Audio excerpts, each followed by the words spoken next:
Tonight, we've got first up Mr. John Sharkey. We've known each other for a little while now and had lots of conversations, and he's an amazing man. But I want to tell you a little bit about himself. He's apparently fanatical about self-leadership and motivation, educating clients and employees about taking responsibility and empowering themselves within the workplace and organisations. He's a certified executive coach, master practitioner of NLP and hypnotherapy, and he holds a bachelor's degree of applied management, advanced diploma of hospitality management, and cert for in workplace training assessment. A lot of qualifications there. His work is in the corporate sector, ranging from the RACV City Club through to franchises such as McDonald's, real estate, and Mortgage Choice. His private clients are professionals and executives. He runs workshops specialising in soft skills such as resilience in the workplace, communication, sales, conflict management, profiling, recruitment, customer service, vision and mission, to name a few. And when he's not assisting his individual clients and businesses, you'll find him in the kitchen as a qualified chef. He's always on the lookout for new recipes to share with his family and friends. And he's married to Kerry and his two beautiful children, Hugo and Mim, that he adores. So please give him a hand.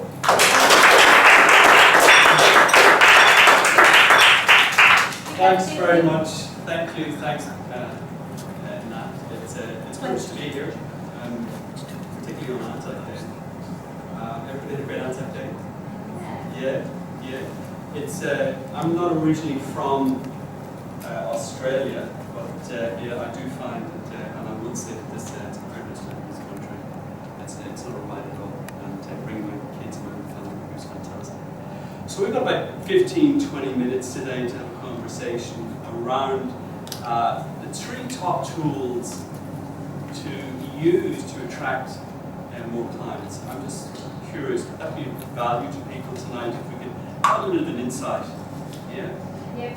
Cool. I just want to get a gauge in the room. I know, is everybody in this room in business? Everybody's in business. Yeah, that's really cool, because it can be quite a challenge for us when we're in business. I know when I first started out, it's been a couple of years ago now, I was actually wondering where exactly am I going to go with all of this? What am I going to do? And I want to share a story with you. When I first started out, about 5 months into my journey, I kind of hit this space where I'm going, I need some clients. I really need to get some clients happening here because of the cash flow issue.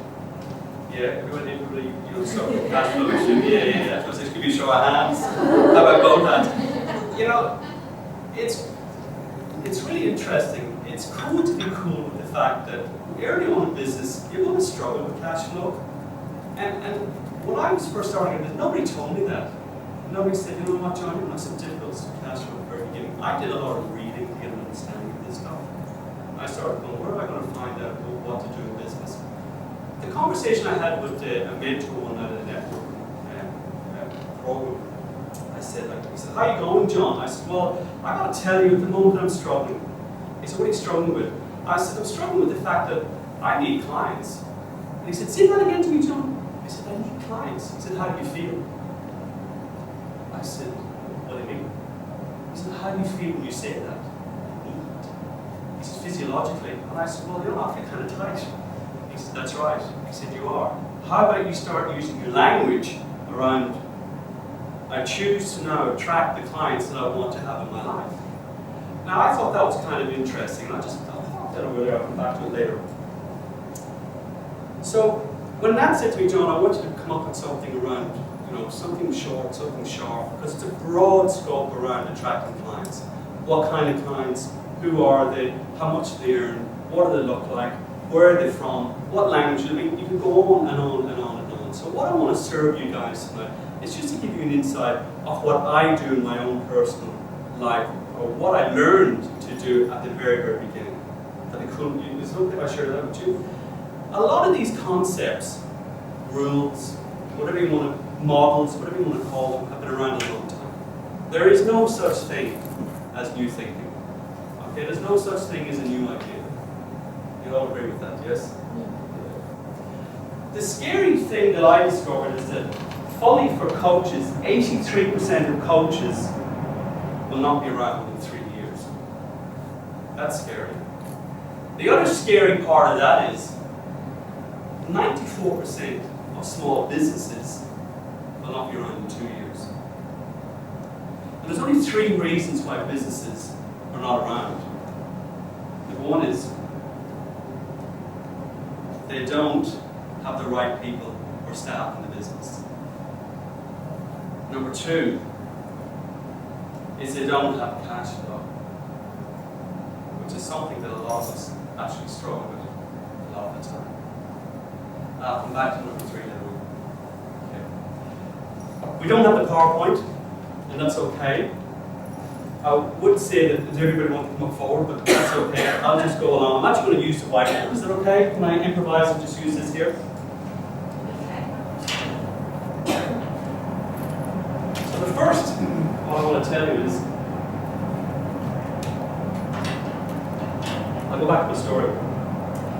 He said, John, call him Bob. Bob said to me, he said, you need to start giving. I said, well, what do you mean? He said, you need to start giving, you need to start serving. I said, really? He said, yes. I said, well, how do I do that? He said, you need to start giving of yourself. I said, I struggle with this. He said, John, try it for a month. Just try it for a month. Within 2 weeks of me taking this first tool, radically changed my coaching.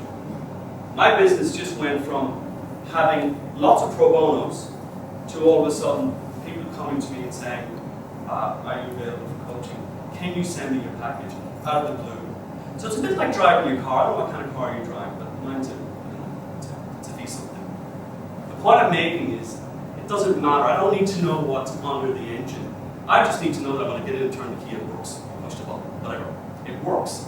It's the same with this here. This concept, when I got it, it just worked. So the first concept, or the first rule, or tool you want to call it, is to give and or serve. So how do you do that? So the first thing he said to me is, he said, just shut up. He said, John, be quiet. When you go somewhere, listen. Listen. He said, because this will radically change your coaching and the style of coaching that you're going to do. And I thought, that's really cool. So he said, when you go to a barbecue, he's just listening. Because the gift of listening is a gift. And that's ultimately, as a coach, or a facilitator, or whatever you want to label it, is what you do. And when you truly listen to what somebody has to say, it's extraordinary what you hear. Would you agree with that? Absolutely. Absolutely. So when you go to the barbecue, the guy starts talking to you. And I'll give you an example from myself in the corporate sector. Somebody starts talking. So, really tough week, and the contract didn't go through, and it's just, I go, wow, that's interesting, tell me more. That's it. Really? Yeah, tell me more. Well, the contract didn't go through, and then the boss is on my case, and KPIs aren't meeting up, and and okay, tell me more. And then all of a sudden, the flow of the conversation happens. So what happens over here is the conversation takes place, and then it leaps, and I say, well, you know what? How's that affecting you over here in your personal life? Because it's a schmozzle. I don't even want to go there. I stay out late. I go to, I just don't want to go near my private life. Because I can't even get my work life right. How can I possibly get my private life right? And that, for me, was where things really started shifting in my business, for me personally. Okay? Because I can only talk about my own personal. So serving and giving is the first thing. Is there any questions? And anyone want to add to this? Shut up. I want to add shut up. You want to add shut up? Yeah. Thank you very much. That's it, guys. We're done. So a lot of this here is really a reminder, and I'm always remembering that everybody in this room, because we're all in business, like I said, we've all had what we call the entrepreneur seizure. Anybody heard of Michael Gerber? Yeah, the E-Myth. We've all heard of the E-Myth. So he talks about how we are a technician in our life, and I thought it was really cool. You're all technicians. You were good at something at one stage. And then all of a sudden something happened, where, for me personally, it was 2 retrenchments within the organization in a row. Like, ding ding, what am I not listening to here? What am I not getting? And for other people, it could be a sideways glance from a boss, or not feeling appreciated in the workplace, or even in a relationship. It doesn't matter what it is. And then all of a sudden, we say, you know what? I'm going to do something about this. And every waking moment is thought, I want to do this myself. I want to create something myself. I want to be part of something that's bigger than me. You get that? You want to create your own world.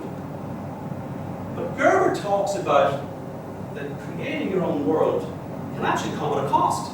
Because he said all of a sudden, when you were the technician, in whatever role that was in the organization, for example, you had IT, you had HR, you had product development, you had everything that was around you that you needed. And all of a sudden, you're moving into that role, and you've got to do all these things as well. So they stopped going from working from 9 to 5, then all of a sudden it's 7 a.m. to 11 p.m. And that's why I bring it back to saying that most businesses, within 2 years, fall over. But if they didn't know about these concepts, and the first one we've shared is to give. Because we're moving from, I believe, a transactional relationship. I give you this, you give me that. Yeah? To a consciousness-based relationship. If you work with me, we can create something really cool here. It's not ecology. It's good for you, it's good for me, it's good for the greater world.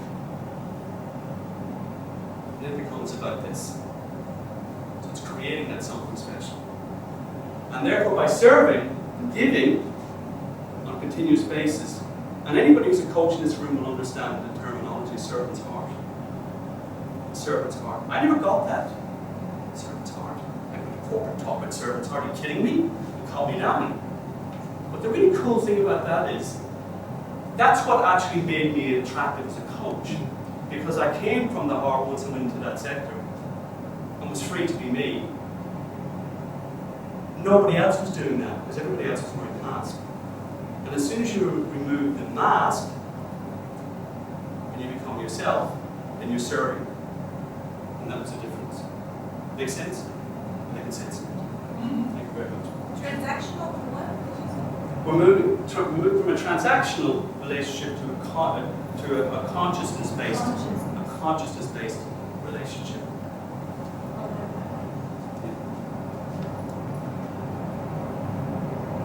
It's tool number 2.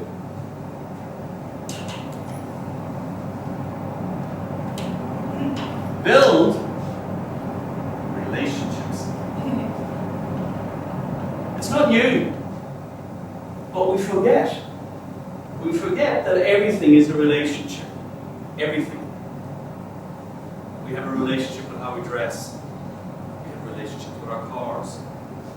We do. We have relationships with our jewellery, people in our lives. You agree with this, yes? Absolutely. So building relationships. So for example, I build relationships when I meet somebody. So if I get a business card from somebody, it's not just a business card, and I know most business cards get stuck in a Rolodex, and they never see the light of day again. I get a business card, and I've got a list of 14 things that I do in my business with that business card, because I want to build a relationship if I choose to. And the first thing I do is I send an email and say, thank you very much. As simple as it sounds. The second thing then that I actually do is, I actually sometimes will send them an article that I find relevant. So for example, Oscar in the wellness medical field, I might find something, I might have something in my system. I'll send it to him. Hey Oscar, find this, it's pretty cool, what do you think? Boom.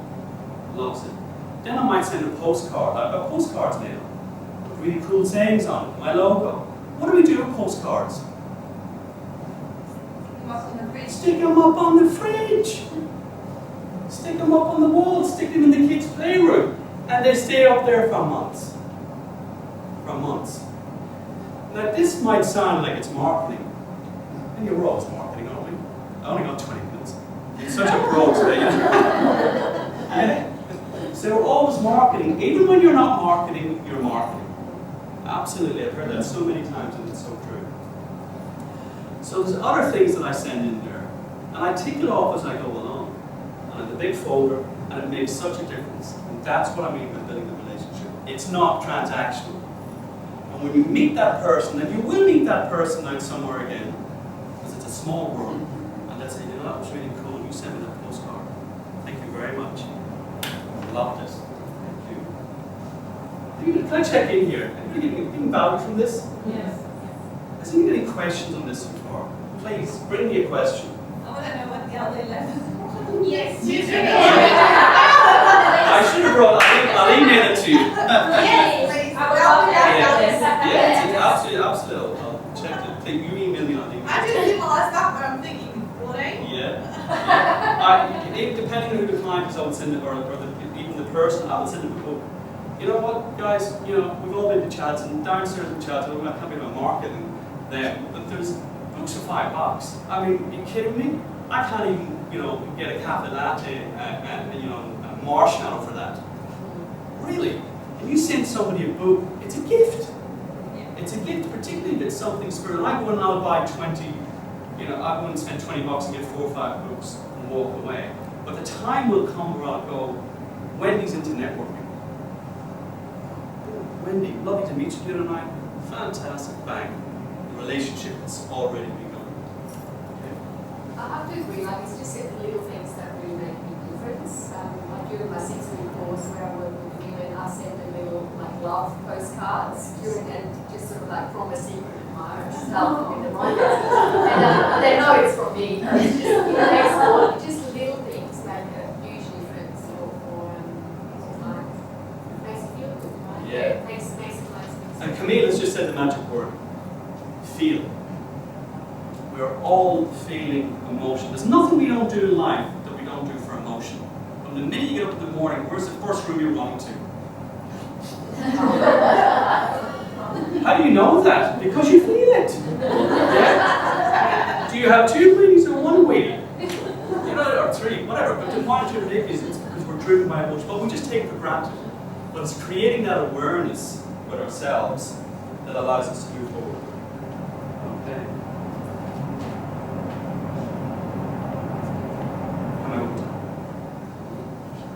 I really want to show you some cool slides. I only had 5 slides. They were really, really I'll cool. give you another 7 minutes. How about 7 minutes? Are you happy with that? Yes, well, I'll go for a few more minutes, absolutely. Absolutely. So, the last one.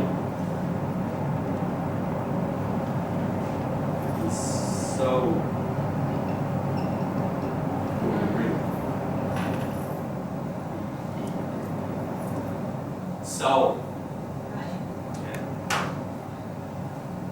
I was just thinking it would be really cool if my AGL company, who's my provider of energy, would send me a card to say we really appreciate your business. It's not going to happen. So number 3 is, so before you read. Guys, these concepts have been around since Socrates, 2,000 years ago when we had the first university. It's called a university because we used to think universal. We used to connect to the universe in our thinking, and then somewhere along the line the education sector came about bumps and seats. People service. Get them in, get them out, turn them through. It kind of scares me because I've got kids now myself. But they're coming into a world where we educate them, they learn, and then they go through high school, and then go to university, pick a career, do it for 45 years, retire and die. That's it, in a snapshot. That scares me. And that's why I do what I do with this here.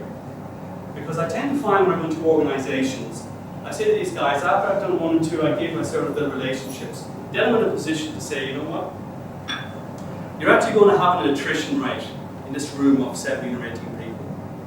And the manager will, really? I say, absolutely. Because when you get clear on the vision and the mission and statements of what you want to do in your organization and where you're going with this, you're going to have 3 or 4 people that's going to fall off. I just want you to be cool with that. And they go, I am cool with that. And what's really interesting about it is 6 to 8 months down the road, I'll meet the people who've fallen off the wagon, for want of a better analogy. And they would say, thank you. They say, thank you. I'm actually with another organisation now, and I'm more efficient at what I'm doing because I got over myself in terms of having to need my certainty. Make sense? So sowing before you reap is all linked in to give and serve to build relationships. Because when you're doing that, it's like the seasons. You must till the ground, have it all ready, put the seed in, take care of it, tend to put the water on it, watch it grow. Ta-da! Make sense? Guys, I've only got one more slide that I really want to show you. Can I turn it around? And they're curious. Because what comes from all of this here, and I know there's only three, what comes from this here is, I call the life cycle of the bigger picture. And I call it your tribe. Yeah, your tribe, your people, whatever it is, okay? And Seth Godin, who I think is one of the coolest, most believable, and he's just himself in terms of what he gets up and says in terms of marketing, leadership, and he talks about all of this here. In fact, it's him that talks about the transactional relationship and the conscious relationship. And the first thing is to tell a story. So you're in your business because you've got a story to tell. What's your story? Own your story. Love your story. Be proud of your story because it's you. There is nobody else like you. There's 7 billion of us on the planet and there's only one of you. You're kind of special. Number 2, connect to your tribe. How do you do that? You've already been building the relationship. It takes 2 people to have a tribe. You've already been doing it.